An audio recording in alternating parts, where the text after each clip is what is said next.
The Odyssey, sebuah film buatan Nolan yang sempat kontroversial, bahkan sempat gue bahas kontroversinya di channel ini. Akhirnya udah keluar dan akhirnya gue nonton 3 jam. Buset, gue nahan pipis tuh 2 jam. Dan nahan kesel karena sebelah gue ngobrol mulu. Anjir, orang-orang ini. Tapi menurut gue, bagaimana Odyssey? Dan apakah kalian mesti nonton? Mesti banget. Kenapa bisa begitu?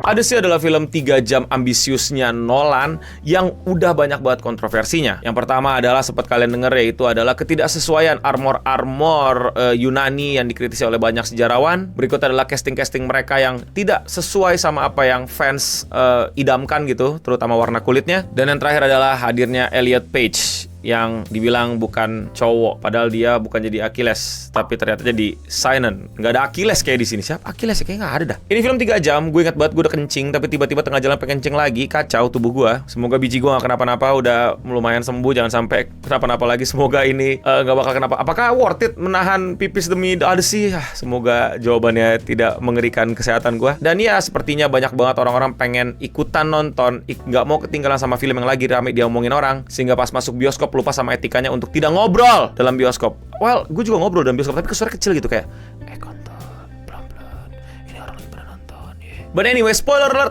Gue gak mau bilang ini spoiler atau apa, but lu bakal ke spoiler sama buku-buku pelajaran atau ya bukan pelajaran, mitologi Yunani pada pas kecil ya. Mungkin gak populer di Indonesia ya, tapi gue bacain ya di perpus waktu itu dan gue cukup inget. Gue gak mau pede bilang inget. Gue masih inget alur ceritanya. Dan menurut gue Odyssey ini adalah film yang emang pengen ngangkat epicness mitologi sinematik dari cerita-cerita Yunani kuno ini. Dengan budget yang sungguh luar biasa menurut gue, 250 juta US dollar ya. Dan budget marketingnya 125 juta US dollar. 250 juta kalau dirupiahin tuh segini, 125 juta kalau dirupiahin tuh segini. Lu telan dah tuh budget, bisa buat berapa kali ngasih makan. Lanjut, menceritakan tentang Odyssey, orang Yunani yang pergi lama untuk melakukan perang ke Troya. Dan ini lebih ke menceritakan bagaimana perjalanan ia pulang. Kalau kalian nonton film Troy ya, zaman-zaman Brad Pitt, nah itu pas perangnya, The Odyssey 2026 itu pulangnya kayak gimana. Dan selama perjalanan pulang itu, dia mendapatkan banyak masalah yang mesti dia lakukan. Meanwhile, di rumahnya juga lagi ada banyak masalah. Cara menceritakan Nolan cukup sama, oke? Sama bagaimana buku menceritakannya, karena kalau di buku juga maju mundur. Setidaknya buku yang gue baca, buku judulnya apa, no? Lupa. Cerita mitologi Yunani, kalau nggak salah namanya di perpus. Ya gue nggak tahu lah. Ya pasti kayaknya dari Homer ya. Tapi yang pasti itu yang terjadi lah ya.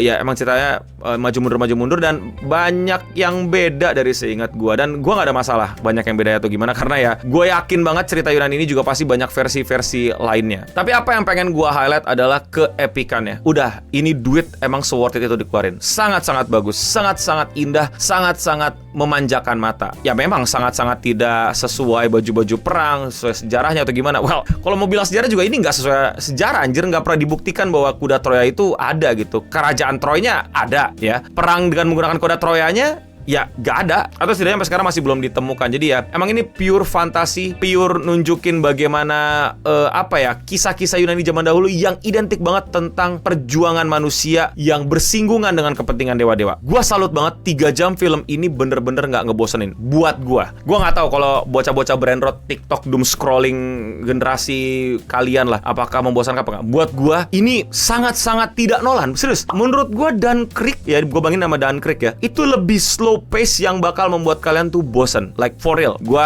hampir ketiduran nonton Dunkirk. But Odyssey menurut gue rapi banget, nggak males cutting, nggak males to the conclusion. Bahkan banyak yang disingkat menurut gue. Banyak sekali yang disingkat dan bisa dijelaskan lebih panjang, tapi disingkatin. Itu justru malah jadi kelemahannya kalau lu baca mitologi Yunani. But again, it's beautiful. 3 jam nonton nggak bosen tuh udah jarang. Gue nggak ngantuk gue, dan gue penasaran. Hampir nggak mau buka HP gue, nggak peduli sama minuman gue di samping dan lain-lain, dan males ngajak ngobrol atau bikin meme yang of course nggak ganggu orang.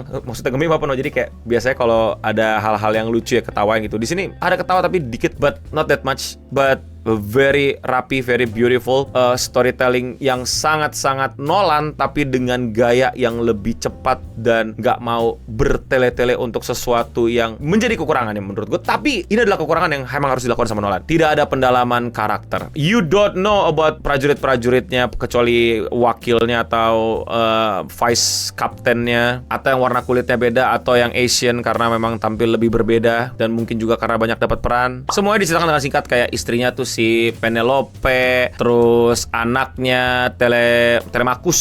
Siapa itu? Circe, siapa itu? Cyclops, siapa itu?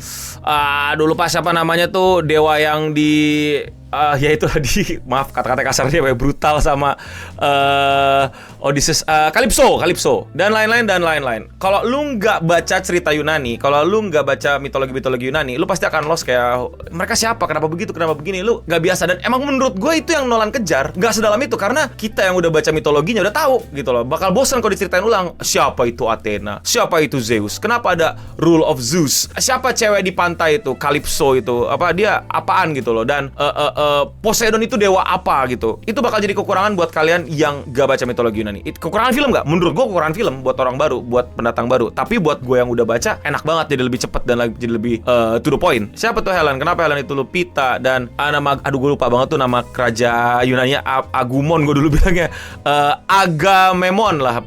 I'm sorry. Ini menurut gue adalah surat cinta Nolan buat kita semua yang demen sama mitologi Yunani. Kita semua yang kangen ngelihat gimana ya live actionnya ya, gimana serunya ya, gimana epicnya ya, gimana penceritaannya ya, gimana kalau misalnya ini live action dan dilakuin sama orang-orang ya. Ini adalah The Odyssey live action yang di did right. Sumpah, gue kangen dapat live action yang dimana nggak 100% kayak source yang gue baca. Serunya adalah di sini semua orang bisa berdebat source mana yang paling benar. Tapi kita tahu plot-plotnya, kita tahu karakter-karakternya, banyak adaptasinya, dan imajinasi kita pas bocil tuh kayak diindahkan sama Nolan di sini. Itu sih yang gue rasain sebagai penonton. Kangennya Nolan juga mungkin sama kisahnya yang dia baca waktu kecil menurut gue, dan dia pengen mungkin anak-anaknya atau teman-temannya nonton imajinasi dia pada saat membaca Odysseus kayak gimana. Sebenarnya menurut gue Nolan itu pengen menggambarkan tentang kesombongan manusia, kesombongan Odysseus. Tapi menurut gue sangat kurang, tapi ya sebagai kita yang udah baca udah tahu bakal kayak begitu ya. Itu sebenarnya Odysseus itu tuh cukup sombong gitu. Pengen ditunjukin dia cukup sombong, dia ngelawan dewa, tapi dia cerdas gitu. Dia manusia yang punya grind mindset yang keren banget gitu. Seperti yang dibilang, dia nggak mau ngikutin Agumon lagi untuk balik jalur itu. Dia pengen kesana, dia pengen explore, dia pengen penakluk gitu. Dia pengen conqueror, dia berusaha untuk melawan, dia berusaha untuk menolak fate-nya dia, ketentuan-ketentuan dia yang ditentukan sama para dewa. Bagaimana ia melawan para dewa, itu yang pengen ditunjukin sama Nolan menurut gue. Tapi ya kurang berasa, tapi gue rasain hanya sedikit. Tapi ya karena udah terlalu epic dan colossal things-nya sangat-sangat indah, ya udahlah. Sebenarnya dia juga pengen gambarin PTSD pada saat perang, dimana ya dia lihat perang Troya itu sebagai keberhasilan dan kegagalan dia sebagai manusia yang kurang digali. Tapi karena gue udah baca mitologinya, gue paham, ngerti gak sih lu? Dan gue gak ada masalah. Kalian lah yang bikin channel ini masih terus bisa upload. Dukung channel ini dengan sesimpel menjadi membership. Dengan 10.000 kalian bisa join Sing sama Aristoteles. Kalian bisa dapetin badge yang beda dan emoji-emoji yang aneh pada saat chat kayak gini. Dan di akhir video nama kalian akan keluar kayak begini. Udah ratusan orang jadi member, kalian kapan? Cara joinnya gimana? Tinggal klik tombol join atau gabung di bawah.